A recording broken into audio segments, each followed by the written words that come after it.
Oi pessoal, bom dia, tudo bem? Queria dividir com vocês um assunto interessante que o nosso pessoal de consultoria publicou no nosso site, o site do grupo Bahia Associados, ali no link imprensa.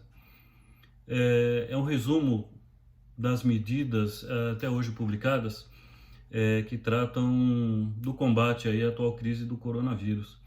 Eu achei interessante esse resumo porque vários dos nossos clientes, às vezes várias empresas que não são clientes, nos procuram para detalhar algum ponto específico e esse ponto, na maioria das vezes, ele já está abordado nos nossos formativos. Então, eu achei interessante esse resumo e ele trata, assim, de uma forma geral, ele traz o título do assunto, sem muitos detalhes, né? E traz qual dos nossos informativos ele foi tratado, ele foi detalhado. Então, por exemplo, a gente tem aqui o assunto postergação de pagamento de INSS empresa, INSS empregador e postergação de PIS e COFINS sobre receitas. A gente tem aqui postergação de entrega de DCTF e postergação de entrega do SPED de contribuições e da declaração de imposto de renda pessoa física. A gente tem a redução da alíquota do Sistema S. A gente tem a postergação de recolhimento e de entregas de obrigações acessórias referente ao Simples Nacional. Tem a redução a zero do IOF em operações de crédito e de empréstimo. Tem a suspensão e parcelamento dessa parte suspensa referente ao recolhimento do fundo de garantia. A gente tem a redução a zero do IPI para alguns produtos específicos. Nós temos a redução de PIS e COFINS sobre receita e PIS e COFINS e importação também sobre alguns produtos específicos. A gente tem as medidas de flexibilização referente à relação laboral, que é um item bastante interessante, que está tendo uma demanda muito grande hoje com relação à redução da jornada de trabalho e proporcional de salário, suspensão de contrato de trabalho, antecipação de férias, férias coletivas, antecipação de feriados, ou seja, tudo isso está abordado em vários dos nossos informativos.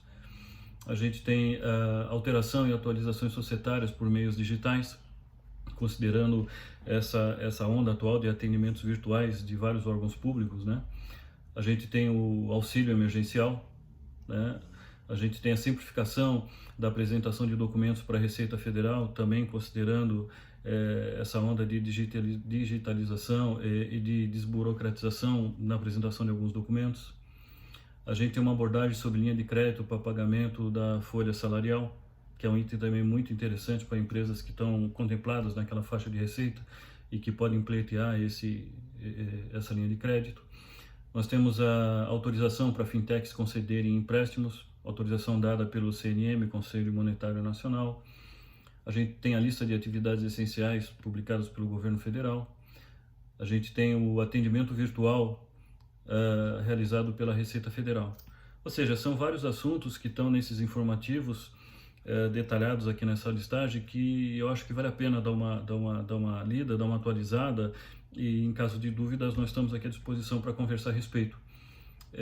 Um outro assunto também que várias empresas nos procuram e que hoje está sendo discutido através de um projeto de lei, é o projeto de lei 936/2020, é a alteração da lei do inquilinato com relação à proposta de impedir a execução de ações de desocupação de imóvel urbano, residencial ou não, na atual crise do coronavírus. Isso também é um assunto que tem uma demanda muito grande aqui no nosso escritório e que a gente está acompanhando vários dos nossos clientes com relação a desdobramento.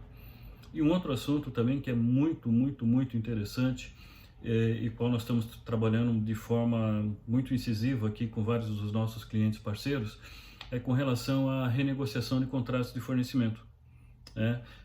Muitas empresas nos questionam, olha, qual é a base legal para essa renegociação? Eu escutei falar que deve ter uma medida provisória, deve ter uma lei, deve ter alguma coisa que suporte as empresas nessa fase econômica crucial que nós estamos, nessa fase financeira crucial que nós estamos. E na realidade, assim, as disposições legais para isso, em tese, já estão no Código Civil.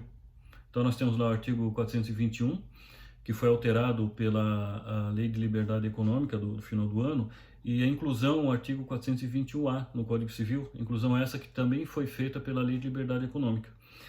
Esses artigos 421 e 421A, mais o artigo 478, ambos do Código Civil, nós entendemos já dão uma base boa para renegociação de contratos com fornecedores. né? Demanda fundamental hoje. Então a gente está acompanhando muitas empresas, clientes com relação ao que a gente sempre cita e sempre frisa ser importante nessa fase.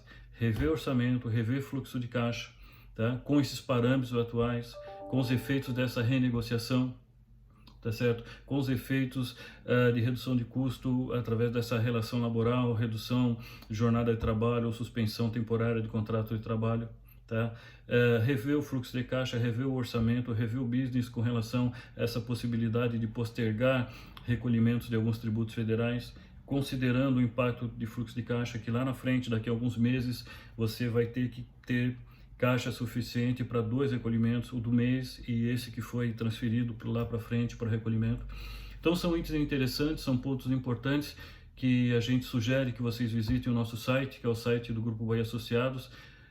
Vão lá no link imprensa e deem uma consultada em tudo que nós estamos comentando. Tá bom, pessoal? Bom dia a todos. Até mais.